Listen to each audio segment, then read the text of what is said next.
देखो भाइयों, आज मैं बैठा हुआ था लाइब्रेरी में। तो मेरे विचारों में आ रहा था कि आज का युग कितनी तरीके से बदलता जा रहा है। आज की जो दुनिया है वो कितनी ही बदलती जा रही है। पहले जो गवर्नमेंट जॉब्सों पर हमारी जो डिपेंडेंसी थी बहुत ज़्यादा थी और बहुत सिक्योर थी गवर्नमेंट जॉब से। लेकिन आज के आने वाले युग में, आने वाले समय में गवर्नमेंट जॉब्सों में किसी भी प्रकार का कोई भी छूट या रिलैक्सेशन या आपको कंफर्ट या पूर्णतः सिक्योरिटी देखने को नहीं मिलती। गवर्नमेंट कभी भी कोई भी एक्शन ले सकती है। जिस प्रकार से जियोपॉलिटिक्स चल रही है दुनिया में, जिस प्रकार से माहौल चल रहा है, कोई भी गवर्नमेंट कहीं भी कैसे भी डिसीजन लेकर आपको सरकारी कर्मचारियों को हर तरीके से बाध्य करती है किसी भी गवर्नमेंट प्रोजेक्ट्स, कभी भी किसी भी कार्य को करने में। तो यहाँ पर गवर्नमेंट एम्प्लॉयज़ की भागीदारी बहुत ज़्यादा बढ़ जाती है, रिस्पॉन्सिबिलिटी बहुत ज़्यादा बढ़ जाती है। क्योंकि हमारे देश में गवर्नमेंट एम्प्लॉय कम है, वर्क ज़्यादा है, इसीलिए एक गवर्नमेंट एम्प्लॉय पर दो दो तीन तीन काम एक्स्ट्रा एडिशनल चार्जेस दिए जाते हैं, जिससे उन पर वर्कलोड बहुत ज़्यादा बढ़ता है और करने की पूर्णतः बाध्यता रहती है। जैसे हाल ही में SIR सर्वे चल रहा है, जो राहुल गांधी जी ने मुद्दा उठाया कि बोर्डों में जो भी निर्वाचन आयोग के द्वारा जो भी मतदाता सूची में ये नाम वो नाम, तो निर्वाचन आयोग द्वारा जिस तरीके से SIR काम को चलाया जा रहा है, तो युद्ध लेवल पर टीचर्स और कर्मचारी सभी लोग लगे हुए हैं। क्यों लगे हुए हैं? क्योंकि गवर्नमेंट का काम है, ये करना ही करना है। क्यों, यहाँ चाहे आपको 10 घंटा काम करना हो, 15-20 जितना भी करना हो, करना ही पड़ेगा। इसी प्रकार से ज़रूरी नहीं SIR, आगे चल के और भी चीज़ें आएंगी। तो गवर्नमेंट जॉब्स में सिक्योरिटी बहुत कम हो गई है। इस वजह से आज का युग AI का युग है, आज का युग टेक्नोलॉजी का युग है। अगर हम थोड़ा आज उस दौर की समाप्ति हो रही है जहाँ डिग्रियों की महानता थी, जहाँ पर अब उस युग समाप्त होता जा रहा है, जहाँ पर उसकी बाध्यता थी, उसकी पहचान थी कि तुम्हारे पास BA, BSc, MA, MCom, LLB, फलाना ढिकाना PhD आपकी डिग्रियों की मानता थी। लेकिन अब डिग्रियां केवल कागज़ के पन्नों में सिमट कर रह गई हैं। क्योंकि जब तक आपको डिग्रियों का ज्ञान नहीं है, उसका अनुभव नहीं है, उसका प्रैक्टिकलाइज आपको नॉलेज नहीं है, तो आपकी डिग्रियां केवल कागज़ के टुकड़ों की तरह है। कोई भी कंपनी या आप मार्केट में किसी भी प्रकार से आगे नहीं बढ़ सकते।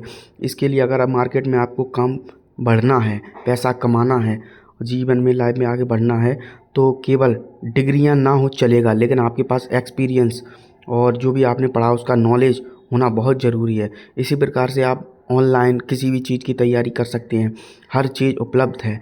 आप डिसाइड कर सकते हैं कि आपको किस फील्ड में आगे बढ़ना है और कैसे बढ़ना है। केवल आप उसका नॉलेज लीजिए और युद्ध के मैदान में उतर जाइए और आप हर तरीके से सक्सेस होते चले जाएंगे। लेकिन आप चाहें कि नकल से केवल जो सीरीज़ हैं उनको थोड़ा एक बार देख लेने से, एग्ज़ाम के टाइम पर बस एग्ज़ाम निकल जाए, डिग्रियां हाथ में ले लेने से, इससे कुछ नहीं होने वाला। आपका नॉलेज, आपका समय, सब कुछ ख़राब जाने वाला है। जब तक आप नॉलेज को अपने अंदर नहीं धारण करेंगे और उसको ग्राउंड लेवल के प्रैक्टिकल लेवल पर आप इम्प्लीमेंट नहीं करेंगे, तब तक कुछ होने वाला नहीं है। इसी प्रकार से हम जिस तरीके से देख रहे हैं आज VFX, जिस तरीके से AI द्वारा जनरेटेड वीडियो डाली जा रही हैं, ये भी नेक्स्ट लेवल जॉब क्रिएशन है। यूट्यूब पे कंटेंट बना के, इंस्टाग्राम पे आप मतलब अजीबोगरीब हर तरीके का मतलब किसी प्रकार से AI से जनरेट करके, अभी इस तरीके से आप कैसे एडिटिंग कैसे करेंगे? जब तक आपको नॉलेज नहीं होगी, AI का कोई सिलेबस या कोर्स आप नहीं करोगे तो आपको नॉलेज नहीं होगी, स्वाभाविक सी बात है। जब तक नॉलेज और अंडरस्टैंडिंग नहीं होगी तब तक आप कर भी नहीं पाएंगे। केवल देख सकते हैं मोबाइल उठाकर कि ऐसा हो रहा है, वैसा हो रहा है, लेकिन आप ये नहीं कर पाएंगे कि अगर आप चाहें तो आज फील्ड में हर चीज़ें उपलब्ध हैं। बच्चे को पढ़ने से ज़्यादा अपने माता पिता पर शुरुआत, आप 11th-12th स्टैंडर्ड में आ गए, लेकिन आपकी डिपेंडेंसी पूर्णतः अपने माता पिता पर है। लेकिन अमेरिका में और जो भी विकसित कंट्रीज़ हैं, चाइना में, यहाँ पर पूरा फॉर्मेट अलग देखने को मिलता है। यहाँ पर प्रैक्टिकल लेवल पे बच्चे को पढ़ाया जाता है और जो बच्चा कॉलेज में पहुँच जाता है वो जो है अपना जो है खुद कमाने लगता है, खुद मतलब इनोवेटिव हो जाता है, कोई क्रिएशन करता है। वहाँ पे जो रिसर्च एंड डेवलपमेंट पर अमेरिका में, चीन में रिसर्च और डेवलपमेंट पे जो भी खर्चा किया जाता है बहुत ज़्यादा किया जाता है।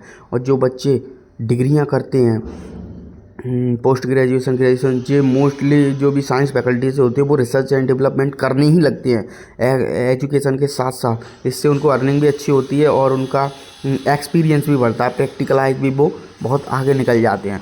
इसीलिए बस अगर आप चाहें तो आप आगे बढ़ सकते हैं, आप कहीं से भी हों। आज इंटरनेट भारत के कोने कोने में, दुनिया के कोने कोने में उपलब्ध है। आप जो भी चाहें बस एक विचार अपने दिमाग में लाएं कि क्या मैं कर सकता हूँ, मैं मेरे क्षेत्र में क्या कर सकता हूँ। कहीं जाने की ज़रूरत नहीं है। क्या मतलब आपके क्षेत्र में क्या अपॉर्चुनिटी है, क्या डिमांड है, डिमांड किस प्रकार से है। अब आप दिमाग लगा सकते हैं कि उस डिमांड को मैं फुलफ़िल किस तरीके से कर सकता हूँ, कैसे मैं मतलब लोगों को जो असुविधा हो रही है उसको सुविधाजनक बना सकता हूँ। वही बिज़नेस की प्राइमरी स्टेज है। वहाँ से आप बिज़नेस में घुस सकते हैं, हर तरीके से अच्छी कमाई कर सकते हैं। जय हिंद।